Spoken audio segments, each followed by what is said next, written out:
سر اپنے رب کا شکر ادا کرنے کے بعد اپنی اس عوام کا شکریہ ادا کریں گے کہ جس نے پہلے کی طرح جموں کشمیر جوائنٹ عوامی ایکشن کمیٹی کے پلیٹ فارم پہ مکمل جو ہے وہ اعتماد کا اظہار کر دیا اور ان حکمرانوں کو اور ان بیوروکریٹس کو یہ جو انتظامیہ میں کہوں گا سو کالڈ انتظامیہ کہ جو ایک شخص کے ذاتی ملازم کی حیثیت یہاں پہ کام کر رہے ہیں، یہ باتیں میں اس لیے کر رہا ہوں کہ یہ باتوں کا ثبوت ہمارے پاس موجود ہے کہ انہوں نے کس طرح جا کے لوگوں سے جھوٹی پریس کانفرنسز کروائیں، لوگوں کے گھروں میں گئے یہ بیوروکریٹ، اور ابھی بھی پنجگراں اور اٹھمقام کے اندر انہی کے جو سرکاری ملازمین ہیں وہ لوگوں کے ساتھ جا کے ڈرا دھمکا کے دکانیں کھلوانے کی بات کر رہے ہیں، لیکن پھر بھی ان پہ لعنت ہے خدا کی کہ نہ تو یہ بیوروکریٹ اور نہ یہ حکمران یہ دکانیں کھلوا سکے اور نہ یہ گاڑیاں چلوا سکے۔ ہمارے کوئی اور عزائم نہیں ہے، حلفاً آپ کو کہہ رہا ہوں یہ جتنے لوگ ہیں اگر ہم ان کے ساتھ چیٹنگ کریں گے تو ایک مکافات عمل ایک عام جملہ ہے۔ اگر جموں کشمیر جوائنٹ عوامی ایکشن کمیٹی میں نے جس اپنے بھائی کا ہاتھ پکڑا ہوا ہے راجہ صہیب جاوید، ہم ان کو لیڈ کر رہے ہیں، اگر ہم ان بچوں کے ساتھ ان بزرگوں کے ساتھ اگر ہم کوئی چیٹنگ کرے رب ہمیں دنیا کے اندر وہ چیز سامنے لائے گا، اس پہ ایمان ہے ہمارا۔ دوسری بات یہ ہے کہ یہ ہمارا اعتماد ہے کہ عوام جڑ گئی ہے۔ آج ہم نے پرامن ایک احتجاج سامنے لایا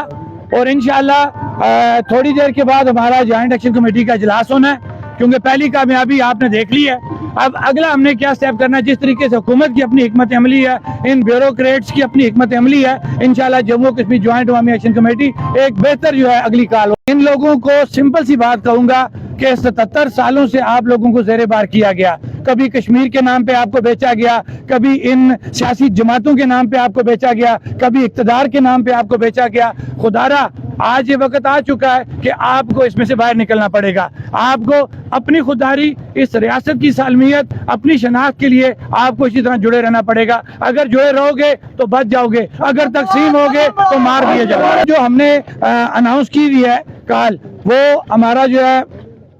جو صدارتی آرڈیننس ہے اس کی واپسی، قانونی طور پہ ہم یہ ڈیمانڈ کر رہے ہیں کہ پرائم منسٹر کے پاس آپ کے ایکٹ 1974 میں 41B وہ شک ہے جس کے اندر کلیئر کٹ لکھا ہوا ہے کہ پریزیڈنٹ اینی ٹائم اس کو واپس لے سکتا ہے، لیکن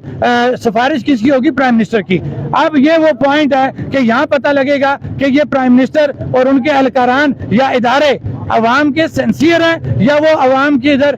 وہ افراتفری پھیلانا چاہتے ہیں۔ اسی طرح سے ہڑتال جاری رکھیں گے؟ ہڑتال ہماری جاری رہے گی، اور جب تک یہ واپس نہیں ہوتا، ہمارے اسیران رہا نہیں ہوتے، اور ہماری ان کے ساتھ 23 جنوری سے پہلے کچھ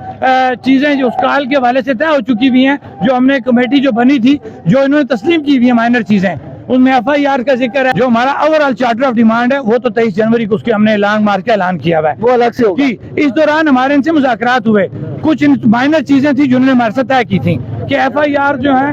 FIR میں سے 50 FIRs کو سیٹل کرنا، پھر اس کے بعد جو زخمی تھے 4 ان کا جو ہے معاوضہ، پھر اسی طرح بجلی کو جب ہم کہہ رہے ہیں جزوی تو 5 KVA سے اوپر کا جو ہمارا بجلی کا ایشو ہے اس کو سیٹل کرنا، آٹے کی ایلوکیشن کو بڑھانا اور آٹے کے معیار کو ٹھیک کرنا، اور اسی طرح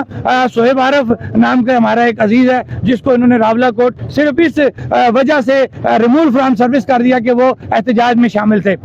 اسی طرح ایک دو چیزیں اس میں اور چھوٹی ہیں وہ ہم نے جو ان کو دی ہوئی ہیں جو یہ تسلیم شدہ ہیں، یہ وہ سیٹل کرتے ہیں تو ہم ان کے ساتھ ٹیبل پہ بیٹھ جائیں گے اور چارٹر آف ڈیمانڈ۔ رابطہ ہوا ہے کوئی؟ نہیں، ابھی تک ہمارے ساتھ کوئی رابطہ نہیں ہوا۔